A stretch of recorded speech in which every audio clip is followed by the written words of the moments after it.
Okay, hello and welcome. This next video is going to be focused on how to reformulate problems, but looking at a technique that is a bit more complex, but it's going to help you in many instances and in some of the problems of this subject in order to be able to transform expressions that are natively, let's say, not prepared for a quantum annealer. So in this case, we're going to see how to transform an inequality, like a constraint, like for example, this has to be greater than 3, lower than 7, something like that, to convert that into an equality or a minimization problem that can be actually understood by a quantum annealer. And in this case, it's going to require additional variables. So we're going to look at a few examples and how to model everything correctly. Okay, let's see. So we are going to start by defining what is this type of inequality that we want to consider. Let's say that, for example, we have something like this. We are having a constraint, like for example, I want the number of assets in a portfolio to be lower than 10, something like that. Can be 10, well, if it's lower, it cannot be 10. It would be 9, 8, 7, all of those are acceptable, and maybe 10 is not accepted. We are going to try to use this type of inequality, meaning lower or equal to. This is relevant, but in any case, we're working with integers, so you need to move the needle a bit, like one higher, one lower, in order to meet the requirement of the definition. That also works. In some other cases, we may be looking at an expression that it uses the term greater than or equal to something, whatever. Like for example, I need a minimum of 10 participants or 10 people working in a team scheduling problem, anything similar to that. So there are instances in which something is not exactly an expression in which we are looking for the minimum, but instead is something where we are setting a lower bound or an upper bound in some aspect of the problem. We're going to start with this one. We're going to try to explain how to adapt them, and then we will move on to the other one. So the idea is that we need to convert the lower than or equal to a sign of equality, basically. In order to do that, since we are limited by the type of operation that the annealer is going to use, the idea is that we are going to include additional variables that are going to give us the flexibility to consider other valid solutions. Let's consider again the examples that we were mentioning before, like we want something to be lower than or equal to 10. That means that 10 is valid, 9, 8, 7, 6, down to maybe 1, maybe 0. Those are also valid. That means that we need to include as many auxiliary variables as needed in order to consider those additional solutions. Like for example, we may be able to consider 10 by itself. The solution could be 9, so in order to meet the requirement, we may include one additional variable that will be sacrificed if needed in order to ensure that we can still count to 10.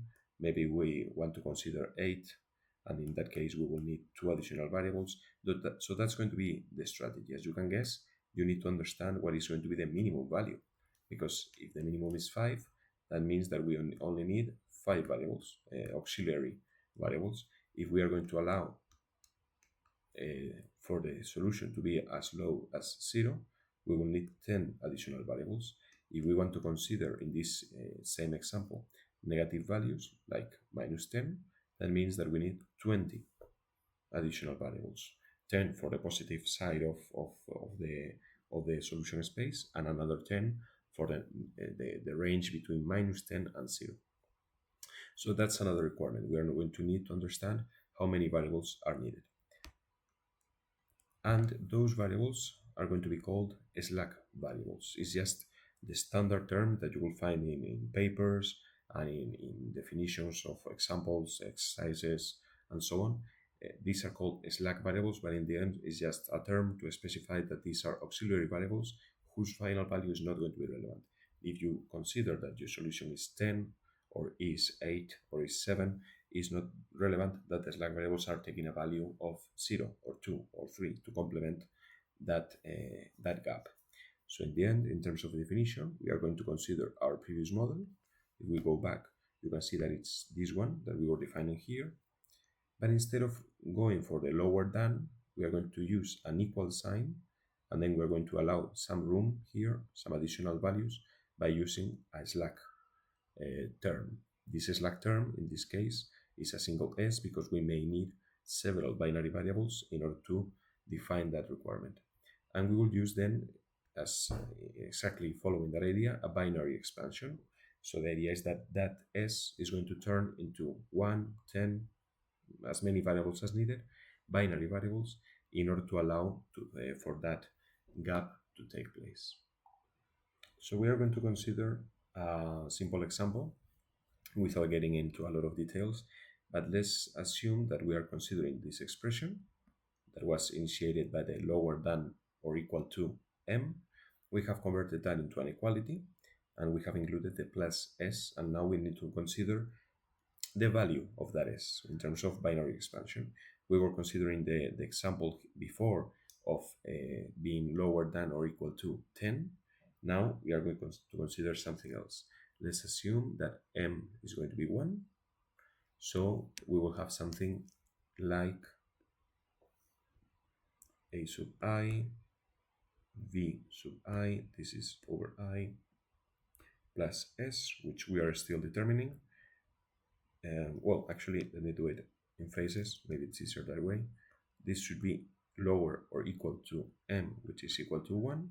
That means that it has to be lower than or equal to 1. But again, this is not something that can be natively provided to a quantum annealer. So instead of that, we're going to say minus s equal to 1. Minus or plus? I would say minus, but because in the end, we want it to be lower than. So we need to subtract a value here. I think that makes sense. Yeah. So we need to define how low this can be. Let's try positive because I'm seeing that the values here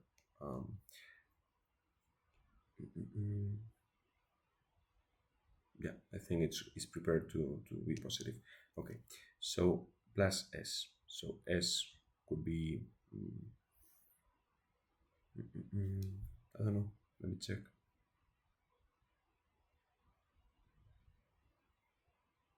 It's lower than. Yeah. Okay, makes sense. One is not the best example, but okay. If this is going to be 0, yeah. Okay, understood.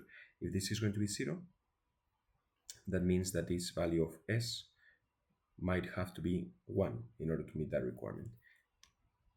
If this is going to be 1, s should be 0.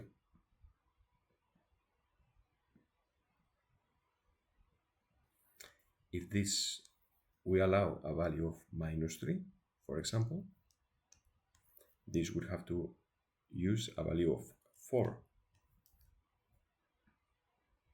And everything in between is also applicable. So we have to define a limit. In this case, the example here, we provided that the limit is going to be minus 5. This could even take a value of minus 5. This is going to be defined by the problem and how much room we want to give to the solver in terms of potential values. So this might need to be 6. So as we can see, s will have to cover a value between 0 and 6. If this ends up being minus 10, it's not going to work, because in the end it will be minus 10 plus 6, which is the maximum value, is going to be minus 4, which is not equal to 1. So that's not going to work. We need to understand what is going to be the maximum value that we allow. In less than or equal to, the s is going to act as a positive buffer, let's say. So we're going to implement something between 0 and 6 in terms of binary expansion of the variable, the slack variable s. So you can see that here.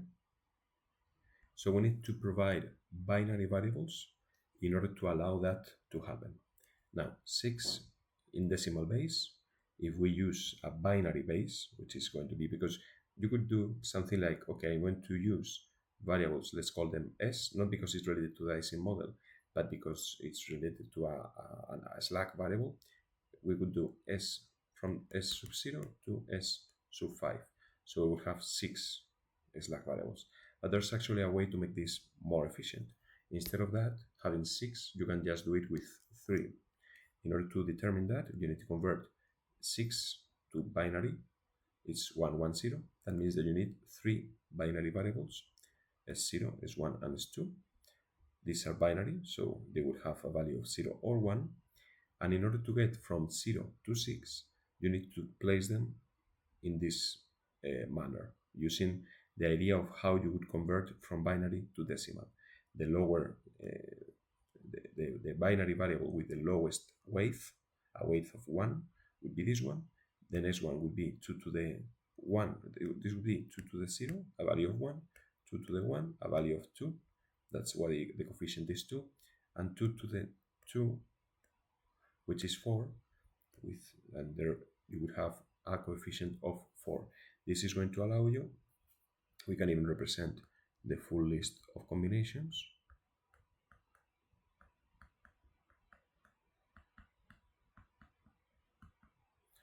And for the 8 possible combinations of those 3 variables, if you put that here, you would see how you can get to the values, the possible values that could be in between in that buffer that is going to be enabled by S. So that's why you can see here from 0 to 6 and here from 0 to 7. Why 7? Because in the end, having 3 binary variables is going to allow 2 to the 3 potential values, which would go from 0 to 2 to the 3 minus 1, which is 7. So this one here is an additional one that we cannot remove, but is helpful.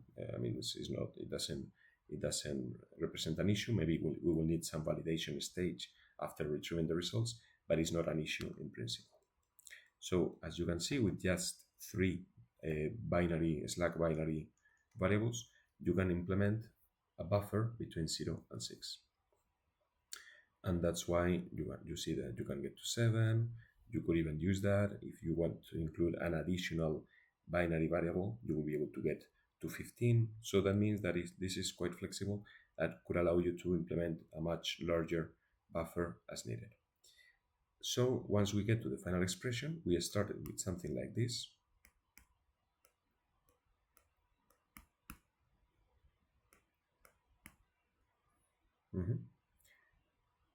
The idea is that this, as of the previous slide, this could be between -5 and 1, if I'm not mistaken, because it was the value that we were discussing for m equal to 1. So that means that if we convert this into something with an equality, we have equal to m, which is equal to 1. We have the expression here. If this is equal to 1, that's it, it's working. So all of this would take a value of 0, and this would work. That wouldn't be an issue. If this were to take a value of, let's say, -1, just to say something, we will need this to be equal to 2. The way for this to take a value of 2 would be for S0 to be 0, S2 to be 0, and S1 to be 1. So therefore, this would be 2. This would have a value of 2, and -1 plus 2 equals 1. What would happen if this is equal to 1? What would happen if this had the other opposite value of -5? If that were to happen, we will need this to have a value of 6. In order to do that, this would have a value of 1, this would have a value of 1, and this would have a value of 1. And that would work. Note how initially this was 4 and here it's 3. That's a way to limit that edge case in which 7 was also allowed. In order to prevent that, you can play with these coefficients in order to adjust the model so that the maximum value that they allow whenever all of them are active is 6 in this case. There's another minor issue that appears because of this. Let's assume for a moment that this is -2. If this is -2, this has to be a 3, so that this is equal to 1, right? Now the issue is that there are 2 possible solutions for that. Either this one, S sub 0 is equal to 1, and the other two are equal to 0, so this is 3. Perfect, that works. The other alternative is this one. S sub 0 is equal to 0, S sub 1 and S sub 2 are equal to 1. This is also 3. That works, and that means that in some cases we will find that there are several solutions in which the buffer is able to implement the slack variable is able to implement the buffer.